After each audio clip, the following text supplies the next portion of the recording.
Hi, hello and welcome back to trash talk. முன்னாடிலாம் இந்த life பற்றி கருத்து பேசுகிறது, வாழ்க்கை எப்படி வாழணும்னு சொல்கிறது, டைம் மேனேஜ்மெண்ட், ஃபிலாசபி பற்றிலாம் பேசுகிறது, இதெல்லாம் வாழ்ந்து முடித்தவங்க, இல்லை வாழ்க்கையில் ஏதோ ஒரு பெரிய பொசிஷன் அச்சீவ் பண்ணிட்டு ஒரு பெரிய பொசிஷனுக்கு வந்தவங்க, அந்த மாதிரி ஆளுங்க தான் அதை பற்றி பேசுவாங்க. பட் இப்போல்லாம் யார் அதை பற்றி பேசணும்னு ஒரு விவஸ்தையே இல்லாமல் கண்டவங்களும் அதை பற்றி பேசிகிட்டு இருக்காங்கல்ல. எஸ், எனக்கு அதை தோணியிருக்கு. பட் இன்றைக்கி நானும் அதை பற்றி தான் பேச போகிறேன். ஸோ அதை பற்றி பேசுகிறதுக்கு நீ லைஃப்பில் பெருசாக என்ன கிழிச்சிருக்க அப்படின்னு கேட்டேன். என்கிட்ட ஒன்றும் இல்லை.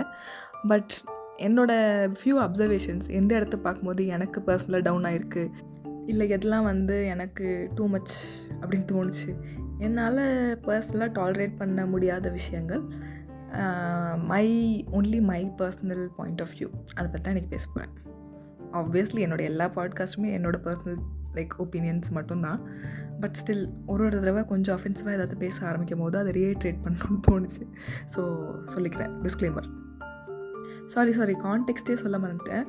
என்னென்னா, இன்னர் பீஸ் ஆர் மன அமைதி அது எங்கேருந்து கிடைக்கிது அப்படின்றது தான் இன்றைக்கி கான்செப்ட். ஓகேவா?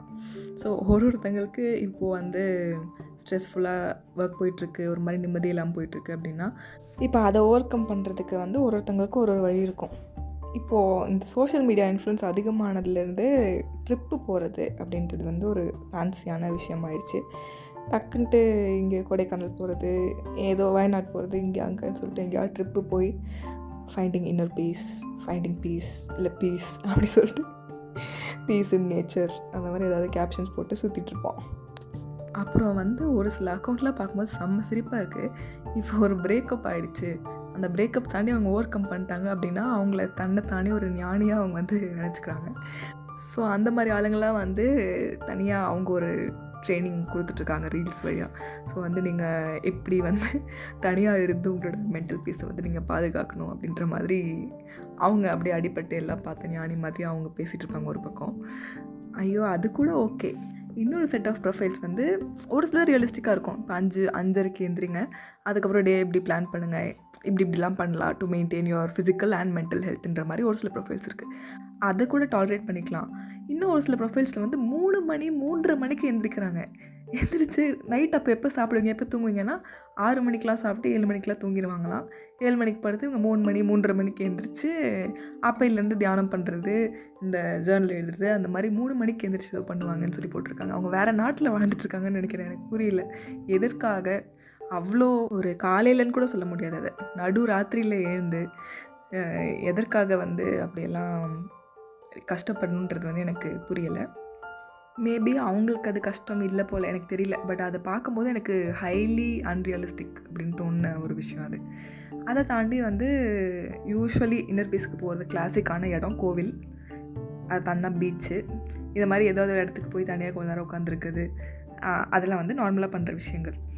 ஸோ இதில் எந்த இடத்துல ஆக்சுவலாக இன்னர் பீஸ் கிடைக்குது அப்படின்னு யோசிச்சு பார்த்தா, எங்கே போனாலுமே ஃபஸ்ட்டு நம்ம மைண்ட்லேயே ஒரு கிளாரிட்டி இல்லை, நம்ம மைண்ட் ஃபுல்லாக கேவஸ் தான் இருக்குது அப்படின்னா எங்கே போனாலுமே நமக்கு அந்த மென்டல் பீஸ், இன்னர் பீஸ் கிடைக்கும்னு எனக்கு தோணலை பர்சனலி.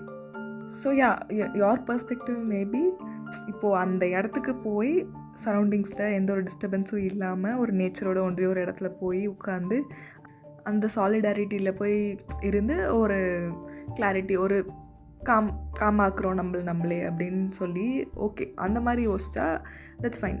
பட் இப்போ ஃப்ரெண்ட்ஸோடு போயிட்டு அங்கே போய் பார்ட்டி பண்ணிட்டு திரும்ப வரப்போ ஐயோ வேலைக்கு போகணுமே அப்படின்ற அந்த ஸ்ட்ரெஸ்ஸு, இன்னும் அந்த ட்ரிப்பே லைஃபாக இருந்துராதா அப்படின்ற ஒரு ரிக்ரெட்டோட, ஒரு ஸ்ட்ரெஸ்ஸோட, இன்னும் ஆடட் ஸ்ட்ரெஸ்ஸோட திரும்ப ஒர்க்கு போகிறோன்னு தோணுது.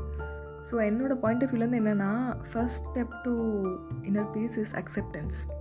ஸோ நம்ம ஃபஸ்ட்டு ஓகே, இதுதான் நம்ம லைஃபு, இது எதுக்காக இந்த இடத்துல இருக்கோம், okay, if you are not happy with it, அடுத்து அதுக்காக என்ன பண்ண போகிறோம், என்ன நடக்குது, நம்மளை சுற்றி என்ன நடக்குது, நம்ம லைஃப்பில் டெய்லி காலையிலேருந்து நைட் வரைக்கும் என்ன நடக்குது, நம்ம மைண்டில் என்ன தாட்ஸ் ஓடிட்டுருக்கு, நமக்கு எது பிடிக்கும் பிடிக்காது, என்ன வேணும், ஃபஸ்ட்டு நம்மளை பிடிச்சிருக்கா, இந்த மாதிரி ஒரு நிறைய தாட்ஸ் இருக்குது. ஸோ இந்த தாட்ஸுக்கெலாம் ஃபஸ்ட்டு நம்மளே யோசித்து நம்ம மைண்டில் ஒரு கிளாரிட்டி கொண்டு வரணும். அது வந்து மேபி மெடிடேஷனில் பண்ணலாம். ஆர் அதுக்கு மெடிடேஷன்னு ஃபார்மலாக ப்ராப்பராக உட்காந்து பண்ணணும்னு அவசியம் இல்லை. சும்மா உட்காந்து ஜஸ்ட் எதையும் பார்க்காம, ஃபோன் பார்க்காம, just gather the thoughts and process it. Like என்ன நடந்துகிட்ருக்கு நமக்குன்றதை ப்ராசஸ் பண்ணி நம்ம ஃபஸ்ட் நம்மளை அண்டர்ஸ்டாண்ட் பண்ணணும். அந்த ஒரு proper understanding of our self இருந்துச்சுன்னா maybe will understand how to tune our mental health. And maybe அந்த மாதிரி ஒரு கிளாரிட்டியோடு நம்ம ட்ரிப்பு போகிறோம் இல்லை எங்கே போகிறோன்னாலுமே அந்த கிளாரிட்டியோடு போனால் it will be much better and healthier for our மைண்ட்ஸ்னு எனக்கு தோணுது.